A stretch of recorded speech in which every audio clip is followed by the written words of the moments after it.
നമസ്കാരം. ഉച്ചവരെയുള്ള വാർത്തകൾ സമഗ്രമായി കാണാം. ആദ്യം പ്രധാന വാർത്തകൾ. കൊച്ചി പനമ്പള്ളി നഗറിൽ നവജാത ശിശുവിനെ ഫ്ളാറ്റിൽ നിന്ന് വലിച്ചെറിഞ്ഞു. നടുറോഡിൽ പാഴ്സൽ കവറിനൊപ്പം മൃതദേഹം. ഫ്ളാറ്റിൽ നിന്ന് എറിയുന്ന ദൃശ്യങ്ങൾ പുറത്ത്.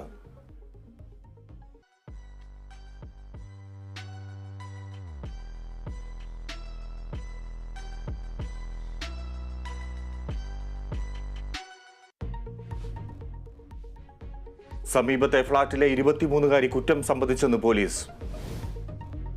റായ്ബറേലിയിൽ രാഹുൽ ഗാന്ധി കോൺഗ്രസ് സ്ഥാനാർത്ഥി. അമേഠിയിൽ കിഷോരിലാൽ ശർമ്മ മത്സരിക്കും. പ്രഖ്യാപനം നാമനിർദ്ദേശ പത്രികാ സമർപ്പണത്തിന്റെ അവസാന ദിനം.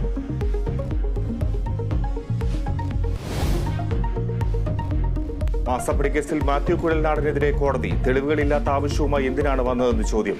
കൂടുതൽ രേഖകൾ ഹാജരാക്കി കുഴൽനാടൻ. മുഖ്യമന്ത്രിയുടെയും മകളുടെയും പങ്ക് തെളിയിക്കുന്ന രേഖകളെന്ന് വാദം. ഡ്രൈവിംഗ് ടെസ്റ്റ് പരിഷ്കരണത്തിൽ ഇളവില്ല. ട്രാൻസ്പോർട്ട് കമ്മീഷണറുടെ സർക്കുലറിൽ ഇടപെടാതെ ഹൈക്കോടതി. സർക്കാരുമായി യൂണിയനുകൾ നടത്തിയ ചർച്ചയിൽ തീരുമാനമായില്ല.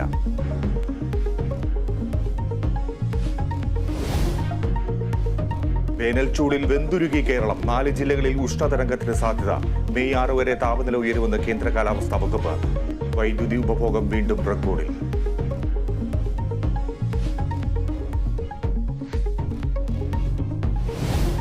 IPL നിന്ന് മുംബൈ കൊൽക്കത്ത പോരാട്ടം. മത്സരം രാത്രി 7:30 വാങ്കഡെ സ്റ്റേഡിയത്തിൽ. തുടർ ജയങ്ങളുടെ ആവേശത്തിൽ കൊൽക്കത്ത. മുംബൈക്ക് ജയം അനിവാര്യം.